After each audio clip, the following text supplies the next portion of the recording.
Have you ever heard of a trader who made over $100 million in a single market collapse, but in the end lost completely in his own life? A man who once stood so high that every decision he made forced all of Wall Street to hold its breath. A name celebrated like a legend while millions were being wiped out. Jesse Livermore was not an ordinary trader. He was a phenomenon. A man who read market behavior with such sharpness that building fortune in his hands seemed almost inevitable.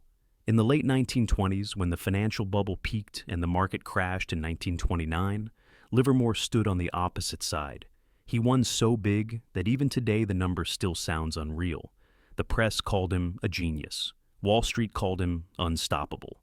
But then, years later, that story did not end in glory. It ended in a deeply personal tragedy. And here is what very few people dare to say directly. Jesse Livermore did not collapse because of the market. He collapsed because of his own psychological and behavioral mistakes. 7 mistakes. Not the mistakes of a loser, but the mistakes of a man who once stood at the very peak of trading. And what is the scariest part? Those 7 mistakes are not unfamiliar. They are showing up every day in the way you trade. If you trade long enough, seriously enough, then this story is no longer about Jesse Livermore. It is about you. And right now, we are going straight into the 7 mistakes that destroyed a legend. Mistake number 1. Failing to follow discipline. The first mistake, and the deadliest one, the thing that slowly began to erode Livermore's greatness, was not a lack of strategy. It was failing to follow discipline. Ironically, Jesse Livermore is often remembered for one of the most quoted rules in trading history: cut losses quickly and let profits run. That principle has been repeated across generations, written in books, taught in courses, printed on posters, and repeated by mentors all over the world. It sounds simple, almost obvious, and yet, the man who expressed it more clearly than most people often failed to live by it. This is where psychology becomes uncomfortable. Livermore understood discipline intellectually. He knew exactly where his stop should be. He knew the danger of letting losses expand. He knew the market doesn't care about hope, belief, or certainty. And yet, when facing a losing position, he hesitated. At first, it was small. A minor loss doesn't feel threatening. It's just a little hot. The market is just temporarily moving against him. He told himself what every trader has told themselves at least once: it'll come back. The market is wrong. I just need to give it a little more time. That thought is where discipline quietly collapses. Because the moment a trader starts negotiating with a loss, trading is no longer about probability or rules. It becomes emotional, personal, a test of ego. The loss is no longer a number, it becomes a statement about being right or wrong. Livermore, like many traders after him, didn't lose discipline because he forgot the rule. He lost discipline because accepting a loss felt like accepting failure. But the market is ruthless. It doesn't negotiate. It doesn't reward patience when that patience is placed in the wrong place. A small mistake, at first just a scratch if ignored, will quietly dig deeper and become a serious wound. Like a ship that doesn't sink immediately because of a storm, but because of small leaks that were never sealed in time. And when position size is large, as it often was with Livermore, that wound, that small leak, can become fatal to an account. This pattern didn't happen only once. It repeated throughout his career. Brilliant periods of success followed by brutal collapses. Each time, the surface story looked different, but psychologically, it was the same. Discipline weakened under emotional pressure. What makes this so dangerous is that discipline rarely collapses loudly. It doesn't announce itself. It erodes in silence. One moved stop, one exception, one trade held just a little longer, and then a rule that once felt sacred becomes flexible. For traders listening to this story, the discomfort comes from recognition. Because most traders don't blow accounts because they don't know where to place a stop loss. They blow accounts because in the moment the stop is hit, their nervous system reacts as if something is being taken away. Self-worth, hope, identity, the need to be right. Livermore's life reveals a brutal truth. Knowledge will not save you when emotions rise. Only habits will. Discipline is not a concept. It is a behavior repeated so many times that it no longer requires courage. When discipline is weak, every loss becomes negotiable. When discipline is strong, losses become mechanical, boring, almost irrelevant. Livermore often knew what he should do, but knowing and executing are two completely different psychological states. That is why his story is so deeply meaningful. Because every trader reaches a point where the market isn't testing their strategy, it's testing their ability to tolerate the emotions of being wrong. And in that moment, the market doesn't ask, "Do you understand the rule?" It asks, "Can you follow it when it hurts?" Livermore could read the market better than almost anyone alive at the time. But when discipline failed, that skill became meaningless. The market doesn't reward excellence without control. It punishes it. The tragedy is not that he broke his own rules. The tragedy is that he broke them enough times for the consequences to accumulate. This is the first crack in the story. The crack that allowed everything else to follow. In the next part, the danger becomes even more subtle, because it doesn't appear when a trader is losing, it appears when a trader is winning. Mistake number 2, overtrading. When excitement becomes a trap. Why winning can be more dangerous than losing. There is a strange paradox in trading that most people never expect. Losing feels dangerous, but winning is often more deadly. After discipline starts to crack, the next force that pushes a trader toward destruction doesn't come from fear. It comes from excitement, from confidence, from the intoxicating feeling that everything has finally clicked. This is where the second big mistake quietly forms: overtrading. For someone like Jesse Livermore, overtrading wasn't the result of ignorance. He warned others about it many times. He wrote that markets move in cycles, that big money is made by waiting, that constant action is the enemy of profit. He understood better than most that the market only offers a few truly meaningful opportunities each year. And yet, when wins came fast and large, he couldn't stop himself. This is the psychological trap no chart reveals. After a winning streak, the brain changes. Dopamine floods the system. Confidence becomes certainty. The trader no longer feels like a participant in probability. He feels like the exception to it. Every pullback looks like opportunity. Every movement feels readable. Every hesitation feels unnecessary. The mind whispers a dangerous lie. "I've figured it out." Livermore experienced this many times. After massive profits, instead of stepping back, reducing exposure, or waiting for the next clear setup, he pushed harder. He traded more often, increased position size. He began treating the market not as a risky arena, but as a machine that would keep rewarding him because it had done so recently. This is where psychology overtakes logic. Winning removes fear, and paradoxically, fear is often the last thing keeping a trader alive. When traders are losing, they hesitate. They question. They slow down. When traders are winning, those breaks disappear. The same person who once carefully calculated risk now clicks faster, holds longer, and ignores early warning signs. Overtrading isn't a problem of activity. It's a problem of emotional momentum. The market doesn't punish the first trade made in excitement. It waits. It allows confidence to build. It allows exposure to increase. And then, when the trader believes most strongly in their edge, it moves just enough against them to cause real damage. Livermore's collapses often followed this exact pattern. A period of extraordinary success, followed by a surge of activity, then a sharp reversal that erased weeks, months, even years of profit in a short time. What makes overtrading destructive is not the number of trades, it is the loss of selectivity. A disciplined trader waits, an overconfident trader chases. At that stage, trades are no longer taken because conditions are perfect. They are taken because the trader feels compelled to act. Sitting still becomes uncomfortable. Waiting feels like missing out. The market becomes a constant invitation rather than a selective opportunity. Livermore famously said that money is made by sitting, not trading. But sitting requires emotional stability. It requires tolerance for boredom. It requires the ability to do nothing, while the mind screams that action equals progress. Overtrading happens when a trader cannot tolerate stillness. And the most dangerous part is that it often looks rational. After all, the trader is winning. The account is rising.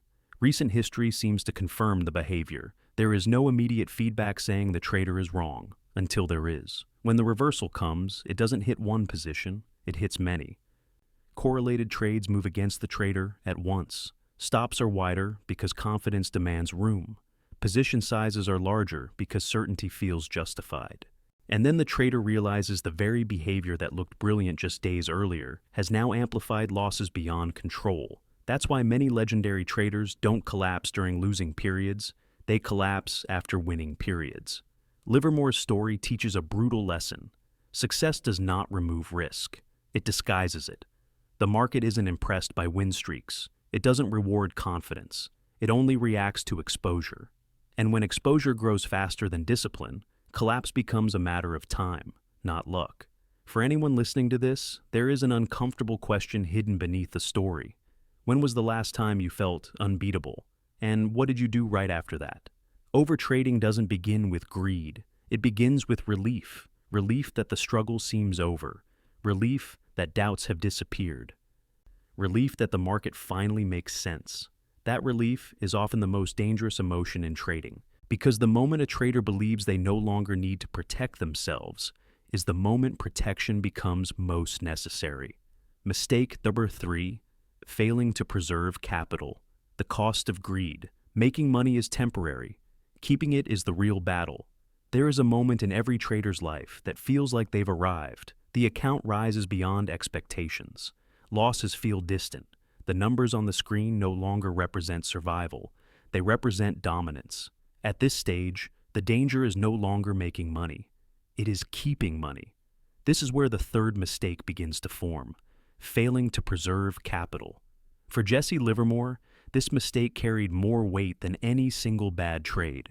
After his historic success in the late 1920s crash, Livermore held a fortune so large it changed how the world spoke his name. He was no longer just a trader. He was a symbol of mastery. The press praised him, colleagues envied him, the world believed he had won the game. But psychologically, a subtle and dangerous shift occurred. Livermore did not treat that fortune as fragile. He treated it as proof. Proof that he was different. Proof that he had earned the right to take bigger risks. Proof that the market would keep bending, like it had before. This is the illusion that destroys traders at the top. Capital preservation requires humility. It requires a trader to admit that success may not repeat at the same scale. It requires accepting that markets change, conditions evolve, and personal performance fluctuates. Above all, it requires the courage to step back when everything seems possible. Livermore did the opposite. Instead of locking away part of his profits from the market, instead of separating personal life from trading risk, he reinvested aggressively. Bigger size, wider exposure, bolder bets. The belief was simple and deadly. If it worked before, it will work again. But the market does not recognize past victories. Every new trade is a separate negotiation with uncertainty. Capital that isn't protected remains exposed to the same forces that created it: volatility, randomness, and human error. When losses finally came, they didn't just reduce Livermore's account, they attacked his identity. A man once praised for extraordinary success now faced an unbearable contrast between who he used to be and who he was becoming. And because so much money and so much self-worth was still inside the market, every drawdown became personal. This is where many traders break without realizing it. They mistake unrealized profit for permanent achievement. They mistake temporary success for long-term safety. They mistake confidence for immunity. Capital preservation isn't exciting. It feels like stepping away from opportunity.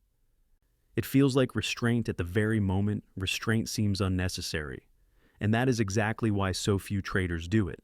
Psychology is ruthless. After a big win, a trader's brain demands more. Dopamine recalibrates. What once felt like success becomes normal. Risk must increase to trigger the same emotional response. And with that increase, the margin for error shrinks. Livermore's later years were shaped by this imbalance. Huge exposure paired with a decreasing ability to tolerate loss. The same man who once stayed calm through drawdowns now faced them with mounting psychological pressure. Losses hurt more when there is more to lose, not only financially, but symbolically. What makes this lesson uncomfortable is how familiar it is. Many traders experience a smaller version of the same mistake: a strong week, a breakout month, a sudden belief that their account has leveled up. Instead of withdrawing profit or lowering risk, they scale aggressively. They feel they deserve bigger rewards because recent performance seems to justify it. And then the market reminds them that Deserve does not exist. The cold truth Livermore's life reveals is this: making money changes nothing if you don't know how to keep it. Capital is not a trophy, it is oxygen, and oxygen must be preserved if the goal is survival. The biggest paradox is that capital preservation feels least necessary at the exact moment it matters most. At the top, the trader believes the climb is over. In reality, the fall has only been delayed. Livermore didn't fail because he never succeeded. He failed because success convinced him protection was optional. And that mistake quietly connects to the next one. Because once capital becomes proof of superiority, the mind begins to believe it can read the market itself. And that belief carries its own brutal consequences. Mistake number 4. The illusion of reading the market. The trap of overconfidence.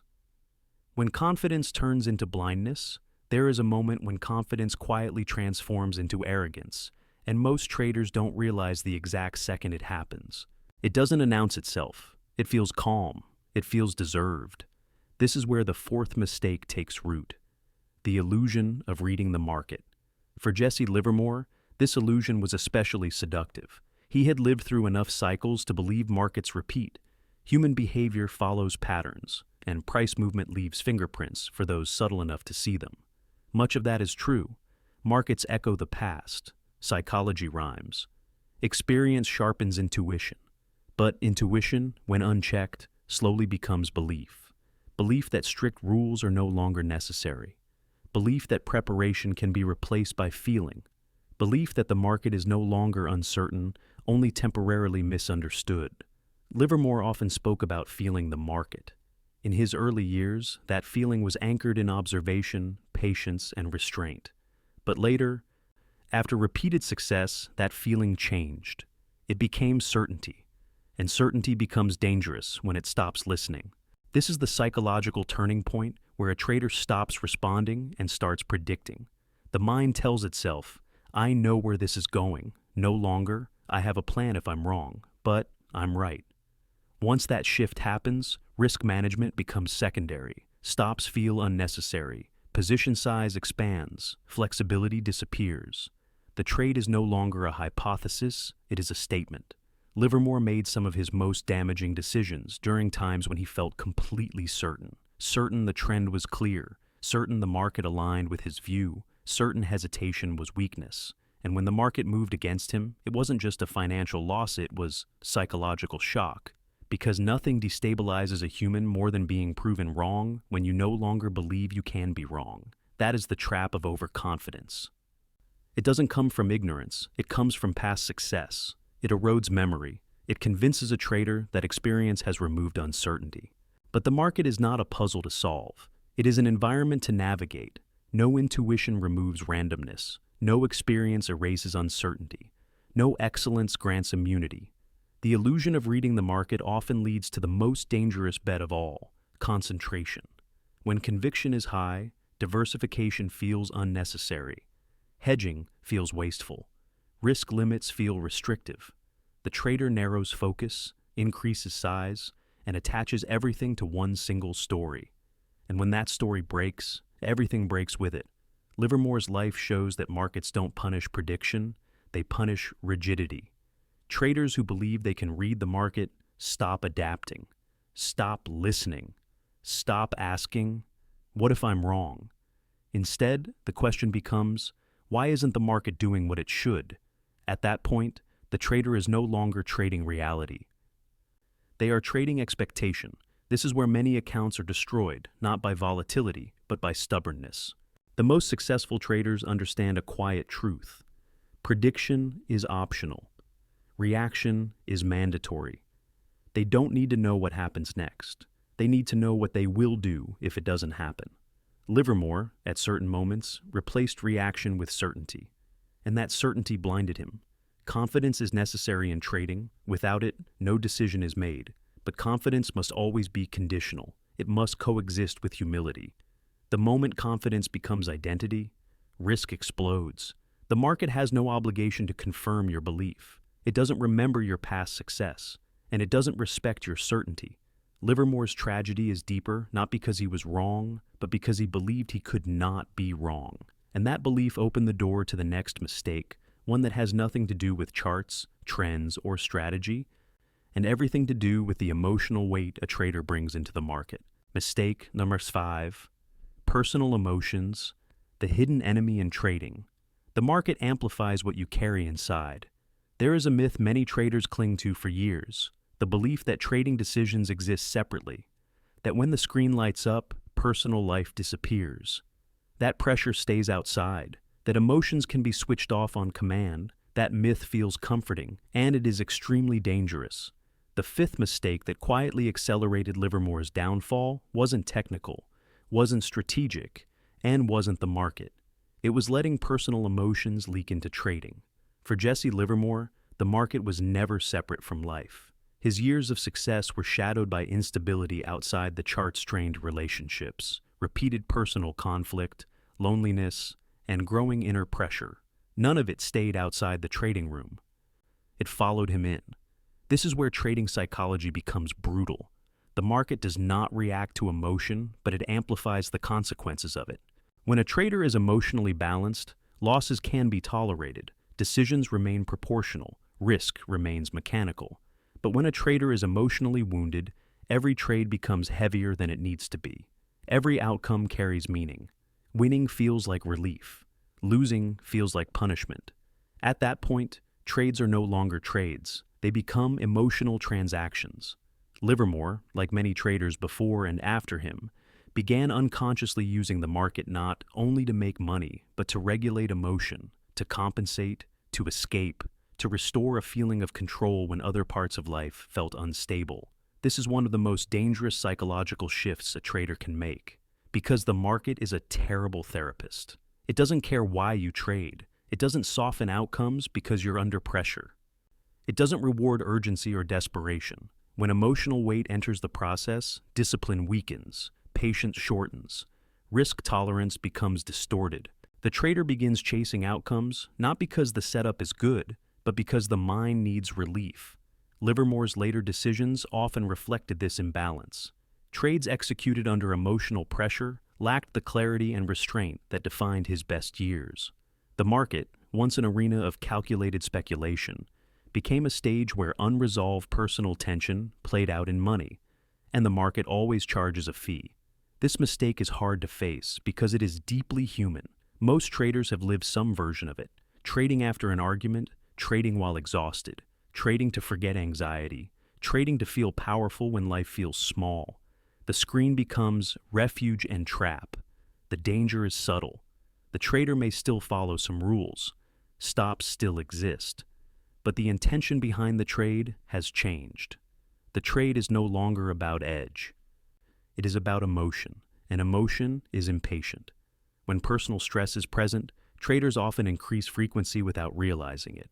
They trade more, accept worse entries, exit early when winning, and hold losing trades longer, not because they want to, but because emotional instability weakens cognitive control. Livermore's life illustrates a truth many traders resist. You don't trade the market you see, you trade the state you're in. The market simply reflects the state back amplified. That's why separation isn't optional. Professional traders don't trade when emotionally unstable, not because they're weak, but because they understand leverage. Emotional instability is leverage in the wrong direction. The strongest traders are not the ones who feel nothing. They are the ones who refuse to act when emotion is loud. Livermore, at certain times, did not step away. And the cost wasn't only financial, it was psychological erosion. Each emotionally driven mistake fed the next one. Confidence weakened, pressure increased, the spiral tightened. The market didn't destroy him in one moment, it drained him through repetition. And this mistake sets the foundation for the next one. Because once emotion dominates decision-making, the line between disciplined speculation and reckless gambling starts to blur. And when that line disappears, survival becomes a matter of luck more than skill. Mistake number 6, speculation or gambling. The dangerous thin line. Where discipline quietly disappears, there is a line in trading so thin that most people only realize they crossed it after the damage is done. On one side is speculation, intentional, structured, controlled. On the other side is gambling, impulsive, emotional, fueled by hope. From the outside, they can look identical. A buy button, a sell button, a chart, a position. But psychologically, they are two different worlds. This is where the sixth mistake fully reveals itself, failing to distinguish speculation from gambling. For Jesse Livermore, the distinction used to be crystal clear. In his early years, speculation meant waiting for alignment, entering with intention, defining risk, and accepting uncertainty. His biggest wins came when he did less, not more, when he observed longer, when he moved only when the market invited him. But when discipline weakened, confidence hardened, emotions rose, and capital became a symbol rather than a resource, that line began to blur. And when it blurs, the trader doesn't suddenly decide to gamble. They drift into it. Gambling doesn't introduce itself as reckless. It disguises itself as certainty. The trader tells himself he sees what others can't. He believes urgency is insight. He interprets pressure as opportunity. Stops feel unnecessary because this trade has to win. Size increases because the outcome feels important. At that point, trading is no longer about probability. It is about need. Livermore's later trades increasingly reflected this shift. Positions larger relative to capital. Risk control looser. Entries driven less by structure and more by expectation. The market was no longer something to respond to. It became something to challenge.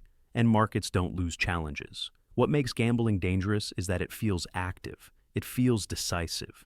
It creates the illusion of control in uncertain moments. For a trader under psychological pressure, gambling offers relief, temporary certainty in a world without certainty. But that certainty is borrowed, and the market always charges interest. Speculation accepts loss as part of process. Gambling resents loss as injustice. The speculator asks, "What is my risk?" The gambler asks, "What are the odds I win?"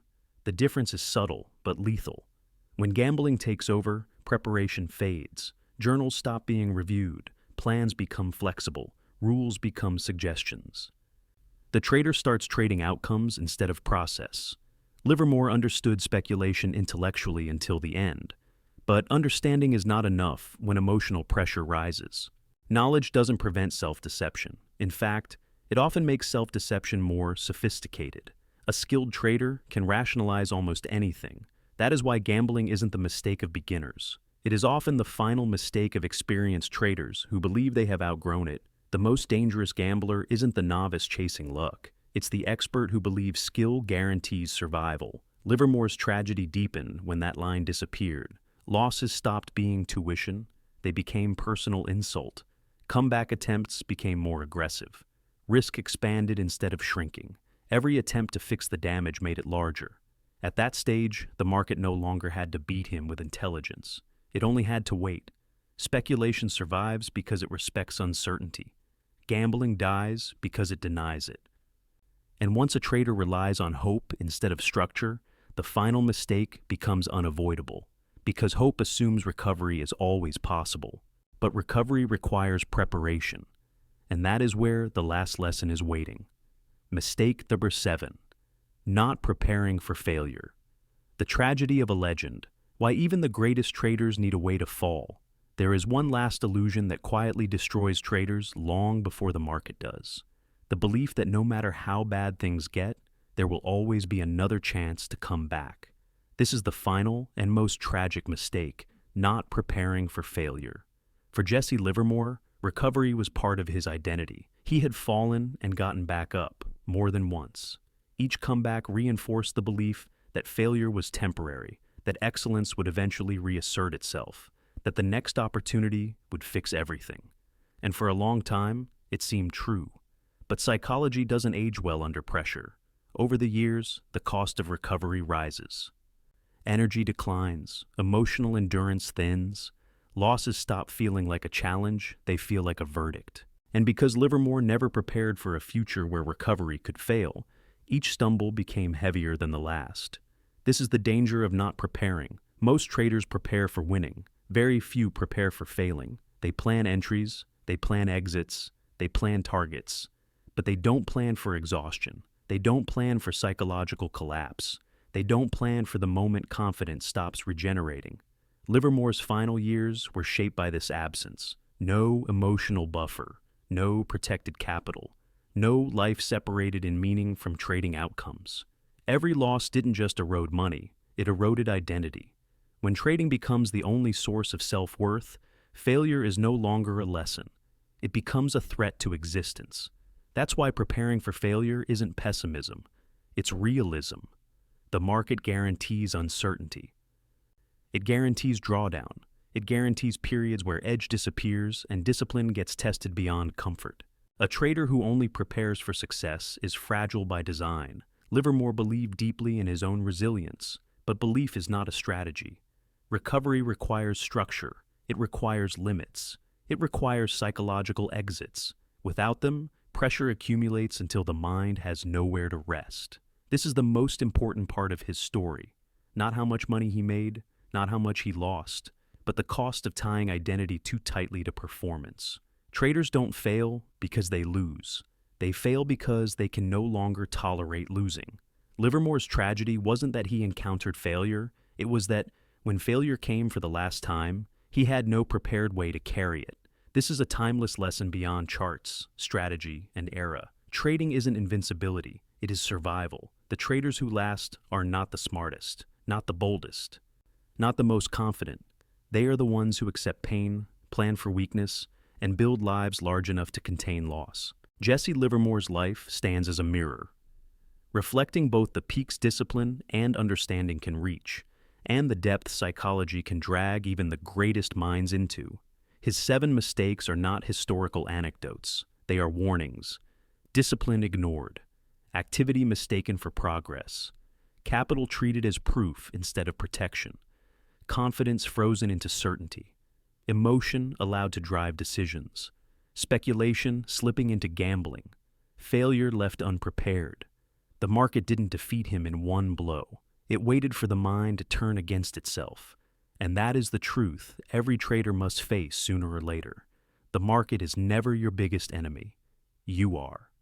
And survival doesn't belong to the ones who win the most. It belongs to the ones who prepare for the moments when winning is no longer possible. Summary: the market never defeats you. You do that to yourself. Survival, not victory, is the only true mastery. When the noise settles, when the charts go dark, when the market finally closes for the trading day, what remains isn't profit or loss. What remains is the trader, alone with himself. Jesse Livermore's life leaves more than lessons about markets. It leaves a quiet question that echoes long after strategies are forgotten. What happens when the one thing you rely on to define your value stops working? Livermore mastered patterns, cycles, human behavior. He understood fear and greed better than most people. But in the end, he faced the same truth every trader must face. The market is not where you find meaning. It is only where what you bring inside gets reflected back. When discipline weakens, the market reflects chaos. When ego expands, the market reflects humility. When emotion dominates, the market reflects pain. And when identity is chained to results, the market reflects emptiness. This is the part of trading very few people talk about, because it is uncomfortable. Charts are easier, numbers are safer. But the deepest battles in trading never happen on the screen. They happen in silence, in the moment after a loss, in the hours after a win, in long stretches of waiting, in the quiet realization that no trade can fix what discipline, balance, and self-awareness were supposed to protect. Livermore's tragedy wasn't written by one decision. It was written slowly, through repetition, through small compromises, through moments when rules were bent, rest was ignored, protection felt unnecessary, and confidence replaced humility. And that is why his story endures, not as a warning about the market, but as a warning about the human mind under pressure. Trading demands something almost impossible: decisive action while accepting uncertainty, risking money without risking identity, facing loss without losing self-respect. The survivors don't become invulnerable, they become honest. Honest about limits, honest about emotion, honest that no system removes pain, it only structures it. In the end, the remaining wisdom is simple, but never easy. Trading is not conquering the market. It is not being consumed by it. Markets will rise and fall. Accounts will grow and shrink. Cycles will repeat. But the trader who knows when to step back, who protects capital, protects mind, protects life beyond the screen, that trader remains whole. And wholeness, not victory, is what allows a trader to keep walking forward when the market offers no guarantees at all. That is the stillness at the center of this story. And that is the part worth remembering long after the final trade is closed.